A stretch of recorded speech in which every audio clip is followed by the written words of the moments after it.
ETF index mutual funds నేర్చుకుని stock మార్కెట్లో రాణించాలనుకుంటున్నారా? వెంటనే ఈ నెంబర్కి కాల్ చేయండి. అమ్మ, కరీంనగర్లో భార్యాభర్తల వ్యాపారం గురించి చూస్తే నిజంగా ఒక భార్యాభర్తలు ఉన్న అనుబంధానికే వీళ్ళు మచ్చ తెచ్చినారు అనిపిస్తుందమ్మా. అవును. ఆ భార్యాభర్తల సంసారం అనేది 4 గోడల మధ్య ఆ ఇద్దరి ప్రమేయంతోనే ఉంటుంది. అవును. కానీ ఇక్కడ మాత్రం వీళ్ళు ఒక పెద్ద బిజినెస్ వ్యాపారస్తుల్లాగా తయారైపోయినారు ఈ భార్యాభర్తలు. అవును. సో అమ్మ, హనీ ట్రాప్ అనేది ఎలా పనిచేస్తుంది? చెప్తాను. ఆకర్షణీయమైన మహిళను ఫస్ట్ అట్రాక్ట్ చేస్తారు. పేరుతో ఒక పరిచయం చేసుకుంటారు. అంటే సోషల్ మీడియాలోనే ఇన్‌స్టాగ్రామ్ గానీ ఏదైనా గానీ.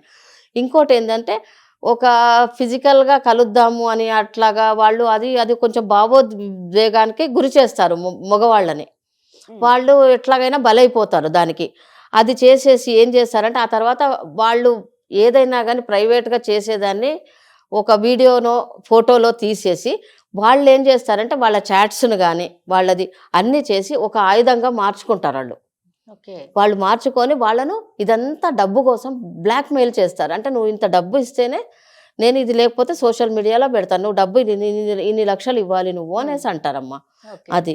అట్లా చేస్తారనమాట. మానసిక వేధింపులు అనేది ఎట్లాగంటే ఇదంతా పూర్తిగా బ్లాక్‌మెయిలింగ్, మానసిక వేధింపులు అన్నమాట. ఇట్లా ఇలా పనిచేస్తుంది. పనిచేస్తుందమ్మా మనకు. అసలు ఈ కేసులో అమ్మ, అంటే ఈ హనీ ట్రాప్ లో ఎలాంటి వాళ్ళని టార్గెట్ చేస్తారంట? అసలు ఎలాంటి వాళ్ళను అంటే చెప్పనమ్మా, ముఖ్యంగా వ్యాపారవేత్తలను, పొలిటీషియన్‌ను అంటే రాజకీయవేత్తలను, సమాజంలో గుర్తున్న వ్యక్తులను టార్గెట్ చేస్తారమ్మా.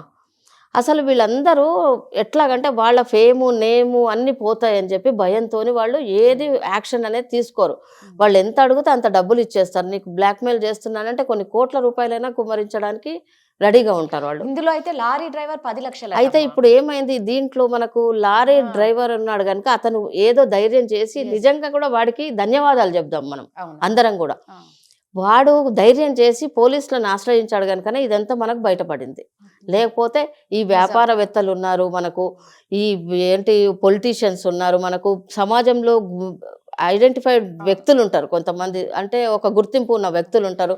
వీళ్ళందరూ ఏంటంటే వాళ్ళ ఇది ఇప్పుడు రెప్యుటేషన్ పోతుంది అనేసి వాళ్ళు సైలెంట్గా ఉండడం జరుగుతుందమ్మా. ఇలాంటి వాళ్ళని టార్గెట్ చేస్తారు. అంటే ఇప్పుడు ఇలాంటివి అసలు సాక్ష్యాలు పోలీసులు ఎట్లా తీసుకుంటారమ్మా? అంటే ఇప్పుడు మొబైల్ ఫోన్స్ అమ్మా నంబర్ 1, వీడియోలు, ఫొటోస్. ఇంకోటి వచ్చేమో మనకు బ్యాంకు లావాదేవీలను కూడా చూస్తారు వాళ్ళు, అది కూడా చూస్తారు. ఇంకోటి అంటే చాట్ రికార్డ్స్ని కూడా చూస్తారు పోలీసులు. ఈ 4 జరుగుతుందమ్మా. ఇవన్నీ తీసుకొని ఈ డిజిటల్ ఫోరెన్సిక్ ఉంటది కదా, విశ్లేషణ అనేది చేస్తారు వాళ్ళు. అమ్మ, ఇలాంటి నేరాలకి అసలు ఎలాంటి చట్టాలు వర్తిస్తాయంటారు? బ్లాక్‌మెయిలింగ్, బెదిరింపు నేరాలు, మళ్ళీనేమో సైబర్ క్రైమ్ నిబంధనలు ఉంటాయి. ఇంకోటి ఏంటంటే మహిళల పేరుతో మోసం చేసిన లేదా మహిళలను కూడా నేరానికి ఉపయోగించిన 2 నేరాలే. ఇవన్నీ అవసరమైతే సంఘటిత నేరాల శిక్షలు అనేది సెక్షన్లు కూడా ఉంటాయన్నమాట దీంట్లో. అంటే దానికి సంబంధించిన శిక్షలు కూడా ఉంటాయి. అంటే కఠిన శిక్షలు మరియు జైలు శిక్షలు కూడా ఉంటాయమ్మా. అసలు ఈ కేసు అమ్మ మన సొసైటీకి చూసుకుంటే ఎలాంటి హెచ్చరికలు ఇస్తుందంటారు? అంటే ఇప్పుడు ఎట్లా ఉంటుందంటే సోషల్ మీడియా పరిచయాలు ఎప్పటికైనా సురక్షితమైనవి కావమ్మా. అంటే అట్రాక్ట్ అవుతారు మగవాళ్ళు, చాలా మంది అవుతారు. వాళ్ళ కోపం రావచ్చు, ఇది కావచ్చు, కానీ ఏదైనా అట్లా చేసేస్తారు ఆడవాళ్ళు కూడా. చెప్పాలంటే అట్రాక్ట్ అవ్వద్దు. ఒకటి, వ్యక్తిగత క్షణాలు డిజిటల్ రూపంలో ఉంటే గనక అవి ఆయుధాలుగా మారకూడదు ఒకటి. ఇంకోటి పేరు, హోదా ఉన్నవారు కూడా నేరాలకు బలయ్యే అవకాశం ఉంటుందమ్మా మనకు. ఇవి నేరగాళ్ళు భయం మరియు మౌనం చేస్తే గనక ఇప్పుడు విక్టిమ్స్ ఇప్పుడు ఎట్లా ఉంటుందంటే వీళ్ళు నేరం చేశారని భయపడి, వాళ్ళు బ్లాక్‌మెయిల్ చేస్తుంటే భయపడి, నోరు మూసుకొని కూర్చుంటే కనుక ఈ నేరగాళ్లకు అవకాశం ఇచ్చిన వాళ్ళు అవుతారు. మనమే ఎంకరేజ్ చేసినట్టు ఉంటుంది. అమ్మ, ఇదంటే మనకు ఏదో నిజంగా ఆ లారీ డ్రైవర్ ద్వారా తెలిసిపోయింది, కానీ ఇట్లాంటివి చాలా మంది మనకు తెలియకుండానే జరుగుతూ ఉంటాయి. చాలా మంది బాధితులు ఉంటారు, వాళ్ళు బయటికి రాలేకపోతారు. సొసైటీలో ఒక పేరు కానీ లేకపోతే ఫ్యామిలీలో ఏ ప్రాబ్లమ్స్ వస్తాయని రకరకాలుగా. సో అలాంటి బాధితులకు అసలు మీరు ఎలాంటి సూచన? భయపడకండి. ఏంటంటే మీరు తప్పు చేయకపోయినా కానీ నిజానికి బలయ్యారు అవుతారు వాళ్ళు. అర్థమైందా? ఇంకోటి ఏంటంటే డబ్బు అనేది ఇవ్వద్దు, ఎంకరేజ్ చేసినట్టు అవుతుంది. ఒకసారి ఏదైనా ఎప్పటికైనా కానీ ఒకసారి డబ్బు ఇస్తే వాళ్ళకి అది అలవాటు పడిపోతుంది. ఇవాళ 5 లక్షలు ఇవ్వమంటే రేపు 10 లక్షలు ఇవ్వమంటారు, అట్లా అవుతుంది. ఇంకోటి ఏంటంటే ఆధారాలను అనేది డిలీట్ చేయకూడదు. ఇంట్లో చూస్తారో, భార్య చూస్తుందో, భర్త చూస్తాడో, ఏది కూడా డిలీట్ అనేది చేయకూడదు. మీ గౌరవాన్ని కాపాడేందుకు చట్టం అనేది మీ వైపే ఉంటుంది తప్పకుండా. సో ఇందులో మనం పోలీసుల పాత్ర చూసుకుంటే మీరేం చెప్తారు? ఈ కేసులో అయితే కరీంనగర్ రూరల్ పోలీసులు అయితే చాలా మెచ్చుకోవచ్చు వాళ్ళని. ఎందుకంటే వాళ్ళు మంచి పని చేశారు. వాళ్ళు ఏం చేశారు, ఇలాంటి సంఘటిత నేరాలను బయట పెట్టడం అనేది చాలా పెద్ద టాస్క్ వాళ్ళకి. అది సులభం కాదు. అది ఏంటంటే ఇప్పుడు ఒక ఫిర్యాదు వచ్చిందంటే ఈ సందేశం అనేది ఇప్పుడు ఒక పోలీసు కరీంనగర్ రూరల్ పోలీసులే ఉన్నారు, ఇది చేశారు. ఇట్లా వీళ్ళని చూసి వేరే వాళ్ళు కూడా నేర్చుకునేట్టు చేశారు. అది ప్రశంసనీయమైనది. అది అయితే పోలీసులను చాలా అప్రిషియేట్ చేస్తున్నాను నేను. అమ్మ లాస్ట్ గా హనీ ట్రాప్ గురించి మీ అభిప్రాయం ఏముంది? హనీ ట్రాప్ అంటే ఏంటంటే అమ్మా, శరీరానికంటే మనసుకు ఎక్కువగా బాధ కలిగిస్తుంది. అర్థమైందా? ఇంకోటి ఏంటంటే మౌనం అనేది నేరగాళ్లకు అవకాశం అనేది ఇస్తుంది. అంటే ఎట్లాగంటే వాళ్ళు ఇంకా మోసపూరిత కార్యక్రమాలు చేయడానికి అనేది ఇది ఇస్తుంది. అది అర్థమైందా? ఇలాంటి తప్పు ట్రాక్స్కి పడకూడదు, ఎవరు కూడా పడకుండా.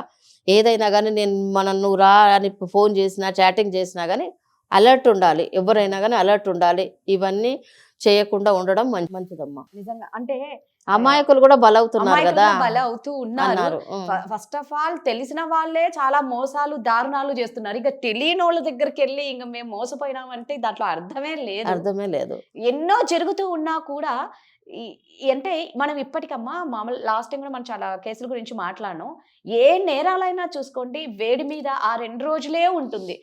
మూడో రోజు మళ్ళీ అంతా చల్లబడిపోతుంది. అంతకన్నా కొత్త విచిత్రమైన నేరాలు, దారుణమైన ఘటనలు వినాల్సి వస్తుంది.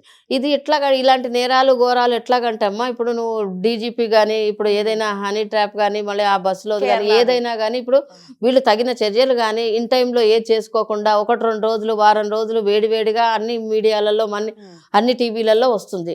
తర్వాత ఎవరికి వాళ్ళు చల్లబడిపోతారు.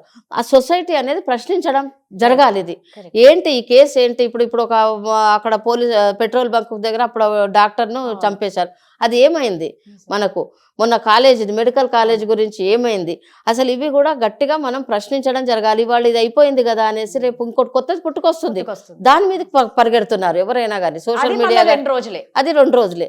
అలాగని దీన్ని అయితే డిజాల్వ్ అనేది చేయట్లేదు. అవును, ఇది మొత్తానికి అది కట్ చేసేసేయాలి ఇలాంటి నేరగాళ్ళు అనేది. ఎందుకంటే ప్రజలకు కూడా అవగాహన కార్యక్రమాలు, పోలీస్ వాళ్ళకు కూడా కొంచెం పెట్టాలి. పోలీస్ డిపార్ట్మెంట్లో కూడా ఇవన్నీ అవేర్నెస్ ప్రోగ్రామ్స్ అనేది పెట్టాలి మనకు.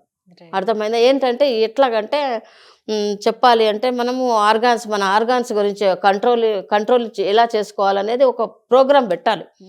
ఎందుకంటే చాలా మంది నాకు కూడా చెప్పారనమాట, కొంతమంది క్లయింట్సే చెప్పారు మిస్బిహేవ్ చేశారు అని. అందుకని అలా చేయకూడదు. వాళ్ళు ప్రజలను రక్షించాలని, కానీ ప్రజలను భక్షించడానికి లేరు వాళ్ళు. అవునమ్మా, అది. సూపర్. థ్యాంక్ యూ అమ్మా. థ్యాంక్ యూ అమ్మా.